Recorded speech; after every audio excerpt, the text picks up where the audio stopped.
Hello दोस्तों, आज biodiversity का थर्ड पार्ट स्टार्ट करने वाले हैं जो कि थर्ड होगा और लास्ट पार्ट भी होगा। इसमें हम लोग वर्ल्ड बायोडायवर्सिटी के अंतर्गत पूरे वर्ल्ड में जितने भी हॉट स्पॉट्स हैं और क्लाइमेटोलॉजी से रिलेटेड हैं, किस प्रकार से रेगिस्तान फैल रहे हैं और कहाँ रेनफॉल अधिक होता है और कहाँ कम होता है, कहाँ कौन सी प्लांटेशंस, वेजिटेशंस, फ्लोरा एंड फना अधिक मिलते हैं, ये सब के बारे में स्टडी करेंगे वर्ल्ड लेवल पे और उसके बाद इंडिया लेवल पे। ये हमारा थर्ड पार्ट होगा। तो सबसे पहले हम क्लासीफाई करते हैं प्लांट्स, मतलब कि प्लांट्स को कैसे डिस्ट्रीब्यूट किया गया है वो हम देखेंगे। तो हम देख सकते हैं कि फ्लोरिंग प्लांट होंगे और नॉन फ्लोरिंग प्लांट। फ्लोरिंग मतलब जिसमें फ्लावर होंगे, रिप्रोडक्शन होगा। रिप्रोडक्शन का प्रोसेस मैंने बताया था।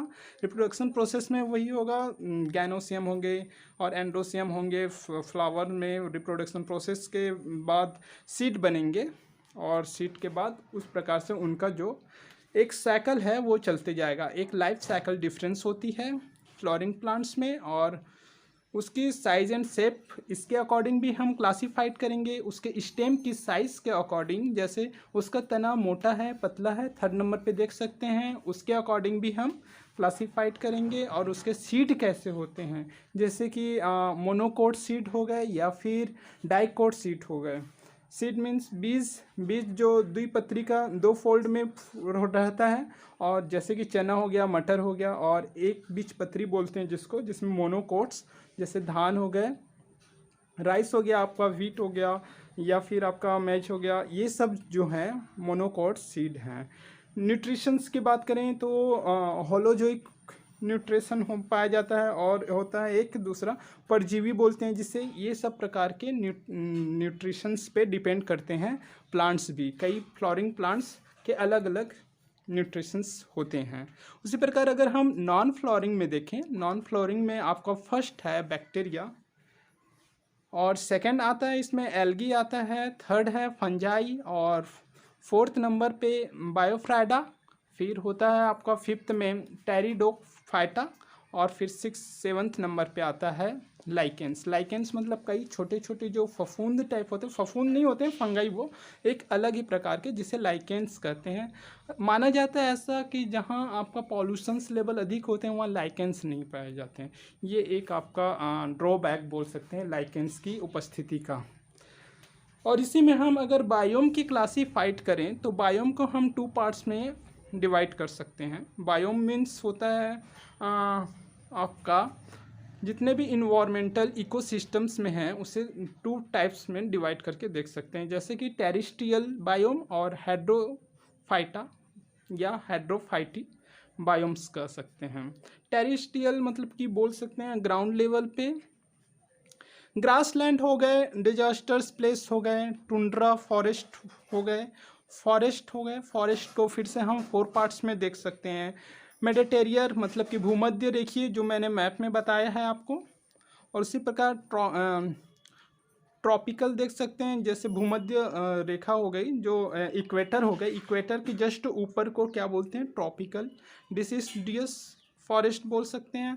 उसके बाद आता है आपका ट्रॉपिकल ह्यूमिड एंड टेम्परेट वाले, जो ब्रॉड लीफ वाले हो गए, जहाँ बड़े बड़े पत्ते पाए जाते हैं, उस टाइप का भी फॉरेस्ट पाया जाता है। और उसके बाद आप देखेंगे टैगा या नॉर्थन कॉन्फिरियस बायोम, ठीक है। और वहीं हम हाइड्रोफाइटा की बात करें, मतलब कि समुद्री जीव हो गए या फिर जो वाटर लेवल्स पे होते हैं, तो डीप वाटर लेवल पे पाए जाते हैं, उन्हें बोलते हैं डीप हाइड्रोफाइटा बायोम्स। उसके बाद जो स्विम करते रहते हैं तैरते हुए जीव जंतु होते हैं, उन्हें बोलते हैं नेक्टन या फिर स्विमर्स, हाइड्रोफाइटा बायोम्स। उसके बाद थर्ड नंबर पे आता है प्लैंकटन। प्लैंकटन मीन होता है जो एकदम सबसे ऊपर लेयर पे रहते हैं, जहाँ सन रेस आसानी से पहुंच सकती है। लाइट भी, जो सन की लाइट्स है वो ईजिली अवेलेबल होती हैं, जैसे फिशेस हो गई, फ्रेश वाटर बोल सकते हैं। मराइन में भी फ्रेश वाटर जो ऊपर लेवल रहता है उतना नमकीन नहीं होता, वो वहाँ फ्रेश वाटर लेवल होता है उस समुद्री वाटर के लेवल पे।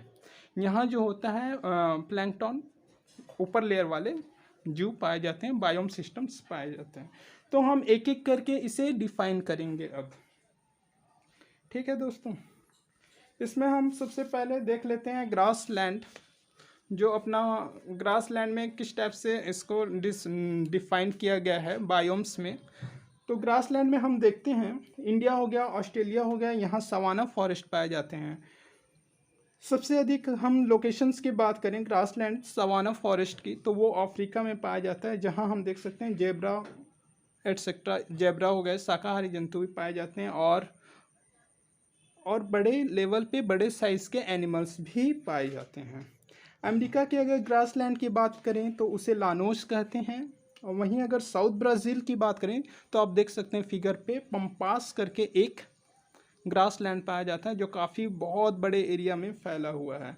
वहीं अगर नॉर्थ अमेरिका में देखा जाए तो मिक्स्ड ग्रास वाली फॉरेस्ट पाई जाती, ग्रास लैंड पाई जाती है, जिसे प्रेयरी ग्रास कहते हैं। क्या कहते हैं? Prairie grass. वहीं अगर सवाना सबसे अधिक देखें तो मैंने बताया ही है अफ्रीका में। उसके बाद इंडिया की जो उत्तराखंड हो गए, हिमालय वाले नीचे तराई क्षेत्र हो गए, यहाँ भी सवाना फॉरेस्ट पाए जाते हैं। वहीं ऑस्ट्रेलिया में भी सवाना फॉरेस्ट पाए जाते हैं। यूरोप की बात करें तो यूरोप में स्टेपी ग्रास पाए जाते हैं। आप देख सकते हैं मैप में यूरोप में कौन सी ग्रास, स्टेपी ग्रास, एक लेयर टू लेयर ये बने होते हैं। वहीं अर्जेंटीना में पंपास ग्रास पाए जाते हैं। अफ्रीका में अगर एनिमल्स की बात करें, अगर फौना की बात करें, तो अफ्रीका के ग्रास लैंड्स में सवाना फॉरेस्ट में जेब्रा, काऊ, एंटीलोप, फॉक्स, लायन, इस टाइप से, जैसे आप जानते ही हैं एशियाई लायन बोलते हैं, वो अफ्रीका में भी पाए जाते हैं। काफ़ी बड़े होते हैं, उनके जो फेस कवर होते हैं उन पे काफ़ी लंबे लंबे हेयर होते हैं, लायन होते हैं इस टाइप के। वहीं अगर सूडान में बात करें, जो साउथ अफ्रीका पे ही, अफ्रीका रीजन्स पे ही है सूडान, यहाँ देखें तो zebra, kangaroo, giraffe, lion, elephant, crocodile, reptiles, इस टाइप के स्पीसीज बहुत ज़्यादा पाए जाते हैं। साउथ अमेरिका की हम बात करें तो साउथ अमेरिका में डियर, रैबिट, कलरफुल बर्ड्स, इस टाइप के जो बड़े बड़े बर्ड्स हैं, पैरोट हो गए ऑस्ट्रेलिया में, और साउथ अमेरिका में इस टाइप के बहुत बड़े बड़े बर्ड, पैरोट के अनेक स्पेसीज ब्रीडिंग वाले भी पाए जाते हैं। वहीं यूरोपीय एशिया की बात करें, मतलब यूरोप का कुछ भाग और एशियाई एरिया में अगर बात करें तो बिग बर्ड्स पाए जाते हैं, काफ़ी हाइटेड वाले पक्षियाँ पाई जाती हैं। गेज़ल हो गए, हॉर्नसेंस हो गए, एंटीलोप जैसे एनिमल्स भी यहाँ पाए जाते हैं। स्टेपी ग्रास में देखें, स्टेपी ग्रास में अधिकतर खानाबदोशी व्यक्ति, जैसे कि एक जाति होती है किर्गिस करके, एक ट्राइब्स होते हैं, उन लोग भी यहाँ पाए जाते हैं। वहीं अगर बात करें तो ट्राइब्स की ही, तो केनिया हो गई, या फिर आपकी साउथ अफ्रीका के जस्ट ऊपर अगर आएँ तो यहाँ भी एक विशेष जाति पाई जाती है मसाई, जो कि बहुत जंगली जनजाति हैं। आज भी वो निर्वस्त्र जीवन निर्वाह करते हैं। कुछ क्षेत्रों में ये शहरी होते गए हैं, लेकिन अगर टोटल ट्राइबल एरिया में जाया जाए तो ये आज भी आदिवासी क्षेत्रों में जीवन यापन कर रहे हैं, और बहुत ही बोलना चाहिए अभी हमारे करंट की जनरेशन से काफ़ी अलग हैं। नेक्स्ट देख लेते हैं हम सेकंड में desert region. Desert regions means आपको बता ही था, जितने भी विश्व के वेस्टर्न साइड हैं वहाँ सभी में डेजर्ट रीजन्स पाए जाते हैं। जैसे अराइड या सेमी अराइड भी बोल सकते हैं। यहाँ की जो ह्यूमिडिटी होती है वेरी लो होती है, एयर वाटर मॉइस्चर्स भी बहुत ही लो होती है। लैंड रिडक्शंस किसके द्वारा होती है, तो एयर काफ़ी वेलोसिटी बहुत ही अधिक होती है एयर की, इस कारण भी यहाँ के जो लैंड का है लैंड का जो फैटेलिटी होती है एयर के द्वारा ही ख़त्म कर देती है, रिडक्शंस हो जाते हैं।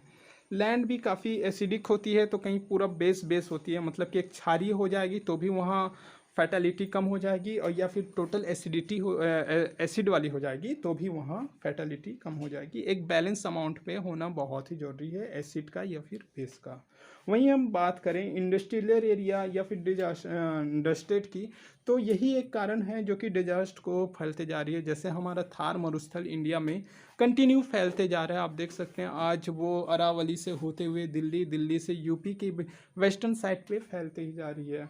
माइनिंग हो गया, माइनिंग भी एक रीज़न होता है डिजास्टर्स का फैलाव का, डिजास्टर्स का, एक्सपांडेशंस का।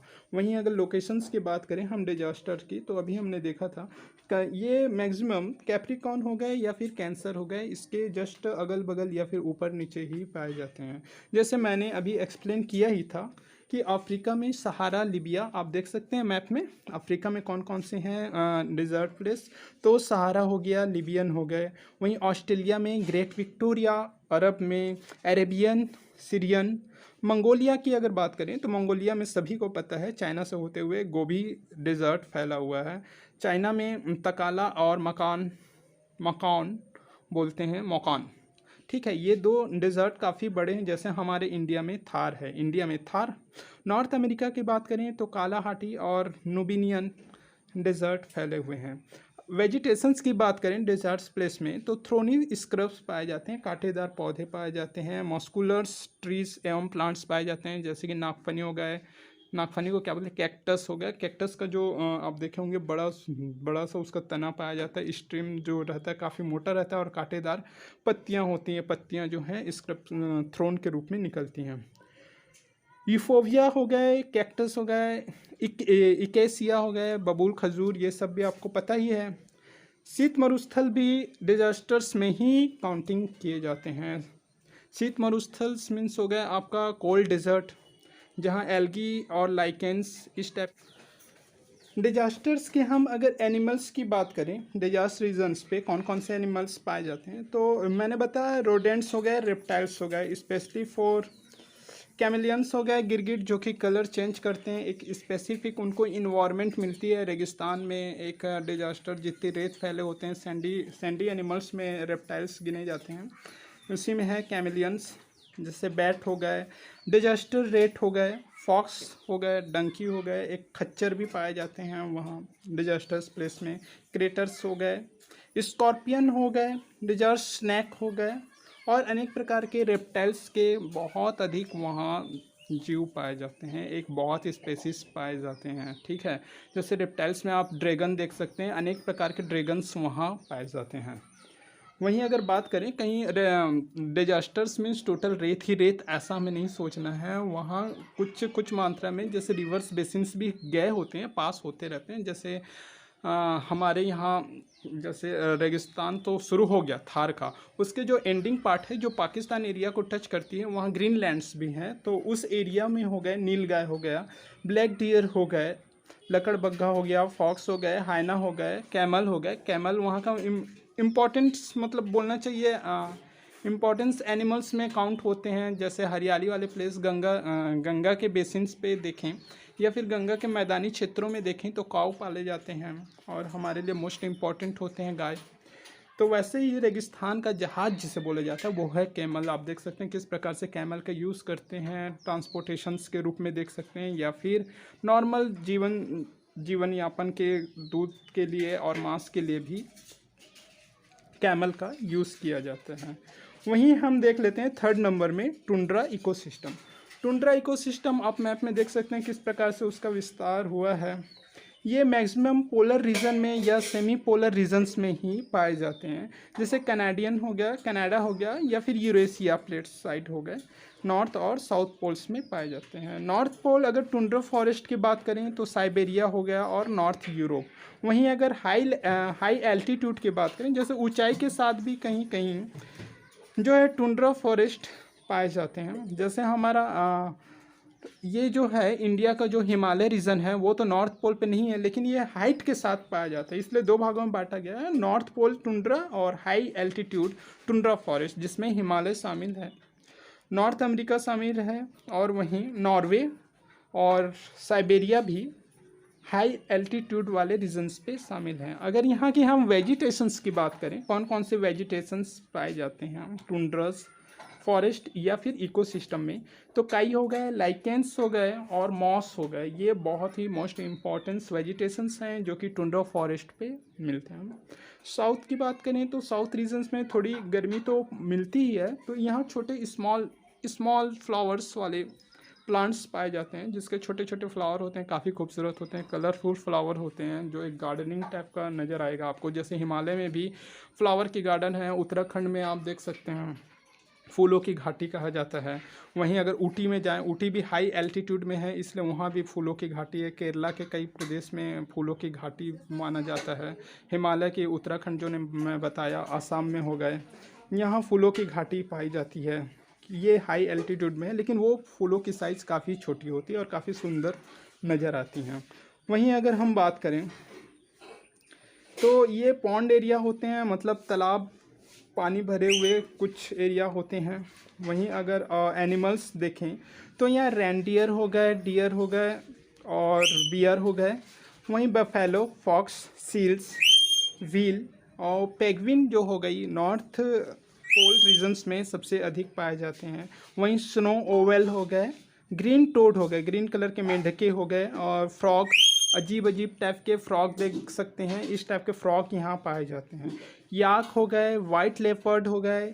और यहाँ रहने के लिए हमको बर्फ़ में ही सरवाइव करना पड़ेगा, तो यहाँ एक बर्फ़ की एक चादर फैली हुई रहती है। वहीं हम कैव बना के रहते हैं, इस कैव को इग्लू कहते हैं। सभी बस्तियाँ जो हैं, घर हो गए, लोगों का यहाँ जीवन सरवाइव जो हम यहाँ सिटी एरिया में बनाते हैं, नॉर्मल एरिया में बनाते हैं घर, उस टाइप का नहीं होता, क्योंकि ये बर्फीले स्नो एरिया होते हैं। तो इग्लू बोलते हैं जिसे, बर्फ़ का एक गुफानुमा घर होता है, देख सकते हैं आप पिक्चर्स में।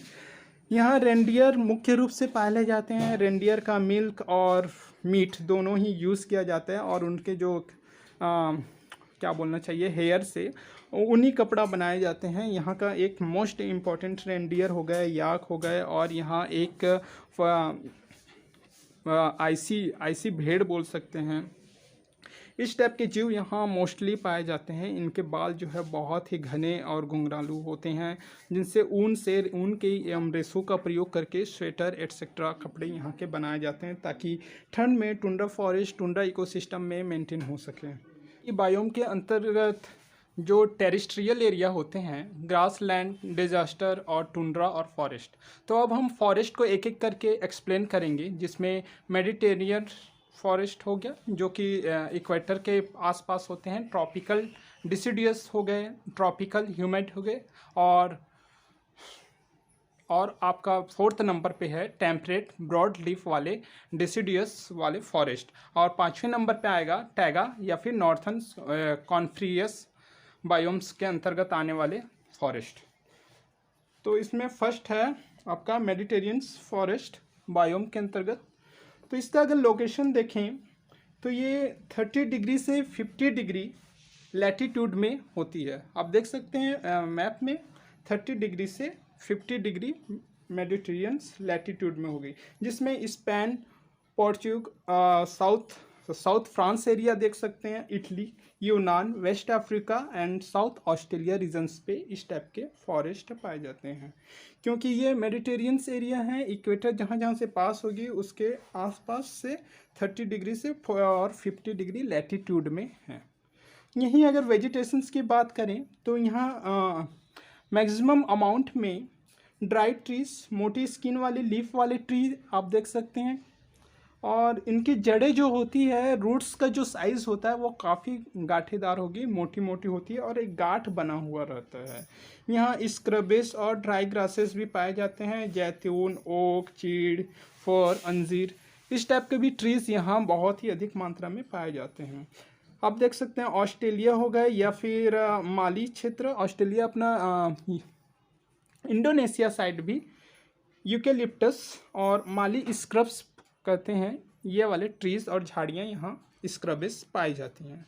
अफ्रीका में बात करें तो यहाँ फ्लावरिंग प्लांट भी पाए जाते हैं, पिनी बॉक्स स्क्रब्स पाए जाते हैं, फिनिक्स बर्ड्स भी यहाँ पाए जाते हैं। जैसे आप जानते ही हैं, फिनिक्स आश्रम भी गांधी जी खोले थे। एक फिनिक्स एक बर्ड होती है, जिसे ऐसा माना जाता है कि वो सूर्य तक पहुंचने की कोशिश करती है, और वो आसमान के एकदम गर्मी तक पहुंच जाती है, एकदम हीट जोन पे, और वहां से वो राख होकर नीचे गिर जाती है। लेकिन जब उस पर बारिश की बूंदें पड़ती है तो फुट से ज़िंदा हो जाती है। इसी को फिनिक्स बर्ड की एक स्टोरी है, ठीक है।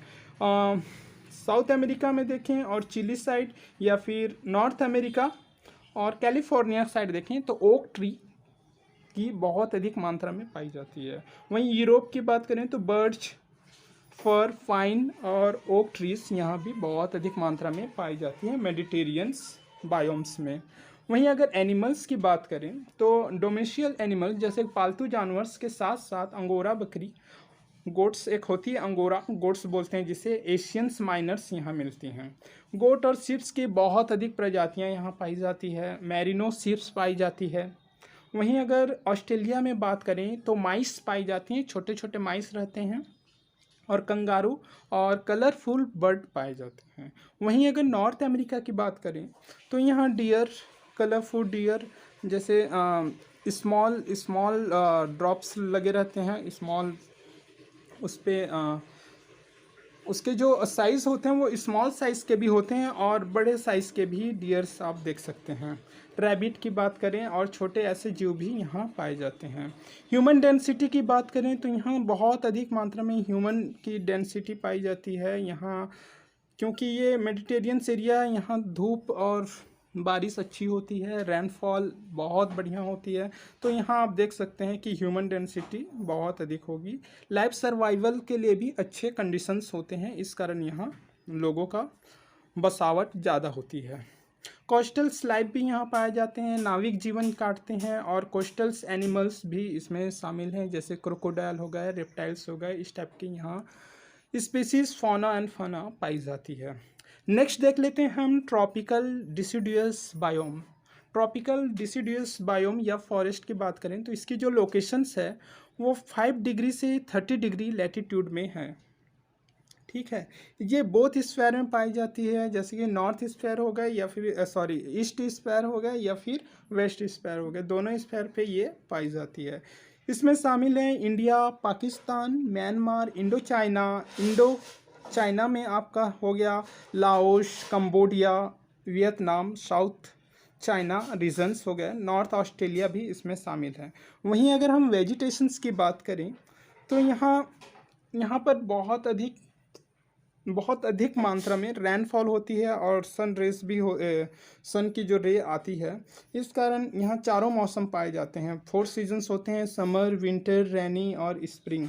अधिकतर यहाँ की जो फॉरेस्ट हैं वो मॉनसून फॉरेस्ट होते हैं और वेजिटेशंस भी उस हिसाब से पाए जाते हैं। कहीं कहीं शैडो एरिया होने के कारण यहाँ का जो ड्राई रीजन्स हो जाते हैं जहाँ ग्रास और स्क्रबेस पाई जाती हैं।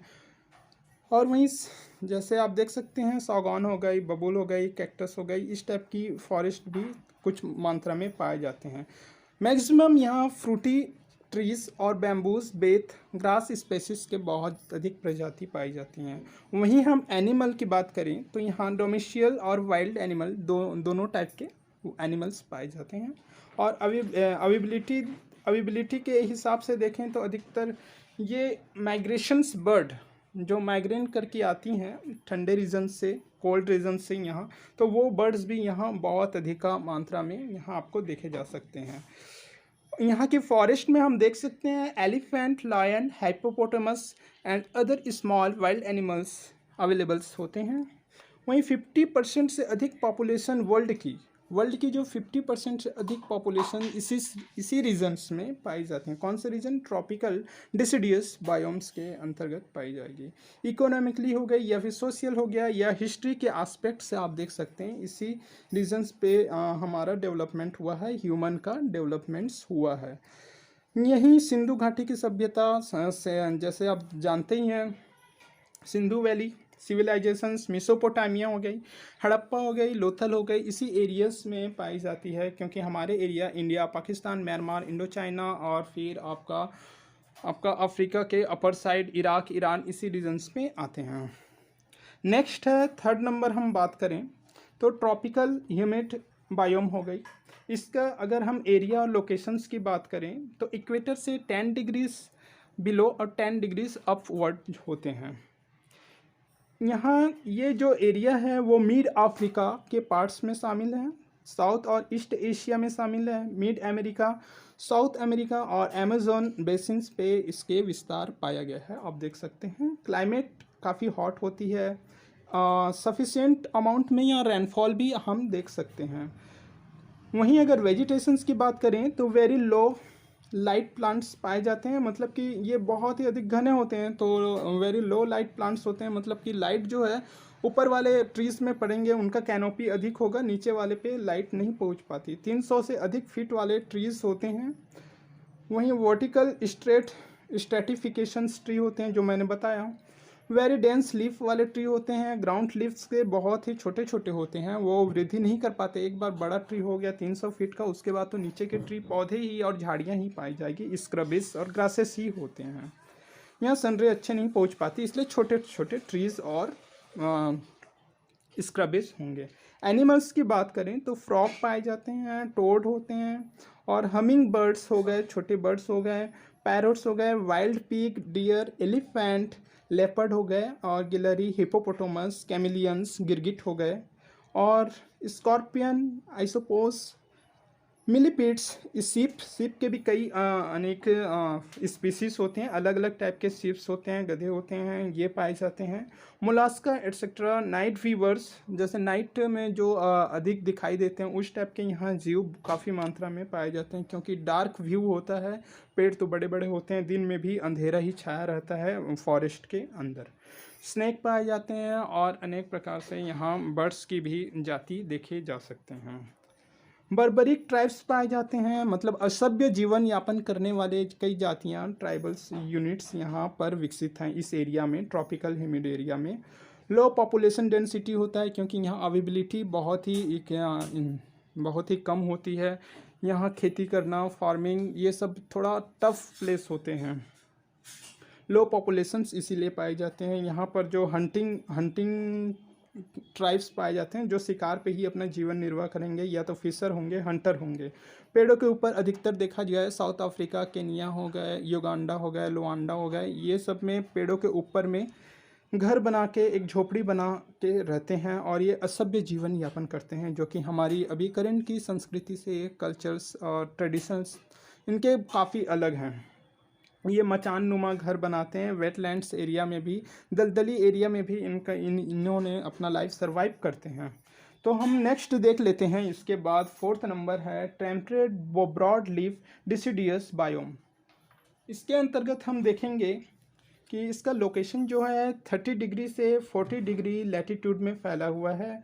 मिडिल अर्थ वाले क्षेत्र इसमें भी शामिल है। मिडिल से कुछ ऊपर, जैसे मिडिल में तो इक्वेटर आता है, इक्वेटर से थोड़े ऊपर 30 से 40 डिग्री लैटिट्यूड पे, ठीक है, तो मिडिल अर्थ वाले हैं। मिड नॉर्थ चाइना इसमें शामिल है, south Japan, south east Australia, और इसमें जनरली चाइना क्लाइमेट बोलते हैं, क्योंकि चाइना का बहुत अधिक पार्ट्स इसमें शामिल है, इसलिए चाइनेटिक क्लाइमेट्स के नाम से इसे जाना जाता है। जहाँ जहाँ इस टाइप के अगर क्लाइमेट होती है तो उसे हम क्या बोलेंगे, चाइना क्लाइमेट है यार, इस नाम से जाना जाता है। वेजिटेशंस की बात करें तो वेरी डेंस फॉरेस्ट पाए जाते हैं, इसलिए यहाँ की जो ब्रीडिंग होती है वेजिटेशंस की बहुत ही कॉम्प्लिकेटेड होती है और कॉम्प्लेक्स फॉर्म पे होती हैं। कॉनिकल लीव्स पाई जाती है, ग्रास लैंड और पाइन, चेस्टनट, इस टाइप की ट्री पाई जाती है। पाइन आप देख सकते हैं, चेस्टनट भी आप देख सकते हैं, इस टाइप की यहाँ ट्री पाई जाती हैं। कपूर पता ही है, कपूर, शहतूत हो गई, बैम्बो हो गई, और इस टाइप की ट्री। और ऑस्ट्रेलिया में तो आपको पता ही है, यूकेलिप्टस। इंडोनेशिया, ऑस्ट्रेलिया, मलेशिया या फिर माली, इस एरिया में यूकेलिप्टस की बहुत अधिक मेजॉरिटीज़ में ट्री और फॉरेस्ट देखा जा सकता है। एनिमल की हम बात करें तो ट्री फ्रॉग होते हैं, मेढक, ऐसे मेढक जो पेड़ों में रहते हैं वहीं सर्वाइव करते हैं, और पेड़ों का ही कलर ग्रीन हो गए या फिर ब्राउन रेडिश हो गए या सूखे पन लिए हुए अपने आप को उसके अनुसार ढालते हुए वो ट्रीज़ पे ही अपना लाइफ सर्वाइव करते हैं।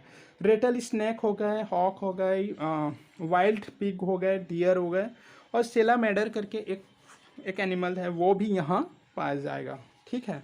नेक्स्ट देख लेते हैं हम यहाँ की पॉपुलेशन डेंसिटी की बात करें तो पॉपुलेशन डेंसिटी लगभग एक मैक्सिमम फॉर्म पे ही होगी, बहुत ज़्यादा ना तो कम, मिडिल फॉर्म बोल सकते हैं हम पॉपुलेशन डेंसिटी के मामले में। अब हम देख लेते हैं 5th नंबर टैंगा या फिर नॉर्थन कॉन्फेरियस बायोम। टैगा फॉरेस्ट या फिर नॉर्थन कॉन्फेरियस बायोम, इसका अगर लोकेशंस की बात करें तो 60 से 65 लैटिट्यूड में ये फैला हुआ है। 60 और 65 मीन्स काफ़ी आप लैटिट्यूड में ऊपर चले गए, मतलब ध्रुवीय क्षेत्रों के लगभग समीप जा रहे हैं अपन। तो इस एरिया में Siberia, middle Canada, Finland, Norway, Russia etcetera इसमें शामिल हैं। आप देख सकते हैं मैप में कि टैगा फॉरेस्ट कहाँ कहाँ फैला हुआ है। इसको जनरली साइबेरियन क्लाइमेट या फिर कॉनिकल बायोम फॉरेस्ट भी कहा जाता है। वहीं हम बात करें नॉर्थ अमेरिका में बहुत ही ब्रॉड एरिया में टैगा फॉरेस्ट टैगा रीजन्स फैले हुए हैं। साथ ही यूरेशिया, एशिया और यूरोप के कुछ विस्तारित क्षेत्रों में भी ये टैगा फॉरेस्ट हम देख सकते हैं। वेजिटेशंस की बात करें तो वेजिटेशंस में हमारे पास एवरग्रीन फॉरेस्ट, कॉनिकल फॉरेस्ट और साउथ एरिया में कम रेनफॉल होने के कारण पाइन ट्री, फर, स्प्रूस, लार्क और क्लाइमेट के जो क्लाइमेट जहाँ डिस्टर्ब हुए हैं वहाँ छोटे फ्लावर्स वाले प्लांट्स भी पाए जाते हैं। और वहीं हम देखें यहाँ की जो एक ट्री होती हैं कॉनिकल ट्री, वो बहुत ही प्रीशियस टिम्बर्स के उपयोग में लाई जाती हैं। मतलब इनकी जो टिम्बर हो गई, वुड हो गई, बहुत ही इम्पोर्टेंस होते हैं और काफ़ी मजबूत होते हैं, इसलिए इनकी उपयोगिता जो सारे विश्व में इसकी डिमांड होती है कॉनिकल फॉरेस्ट वाले ट्रीज़ की। जैसे आप पाइन ट्री हो गए, फर ट्री हो गए, स्प्रूस फ्लावर्स हो गए। यहाँ अगर हम एनिमल की बात करें तो एनिमल में फॉक्स हो गई, उड़न गिलहरी जो बताया था अपने कहाँ पाई जाती है, कर्नाटका एरिया में हो गई, यहाँ उड़न गिलहरी होगी, ताहर। वैसे ही यहाँ भी जीव पाए जाते हैं। रैबिट हो गए, छोटे रैबिट, सैबिल हो गए, डियर हो गए, बियर हो गए, और cats, different different type of cats, birds, colourful birds, powerful animals पाए जाते हैं। अगर साइज़ में इनकी हाइट और हेल्थ छोटी है, फिर भी इनकी जो मतलब मसल्स होते हैं काफ़ी स्ट्रॉन्ग होते हैं। प्रोटेक्टिव कलरेशंस क्या बोलना चाहिए उसको, कलर चेंज करने वाले जीव भी इस एरिया में काफ़ी पाए जाते हैं एनिमल्स। यहाँ भी हम देखें तो बर्बर कम्युनिटीज़, ट्राइबल्स पीपल्स निवास करते हैं। ह्यूमन की डेंसिटी वेरी लो है क्योंकि ये टैगा एरियास है, बर्फीली जगह है, कुछ बर्फीली है, कहीं कहीं जीवन यापन करने के लिए सर्वाइवल प्लेस भी हैं।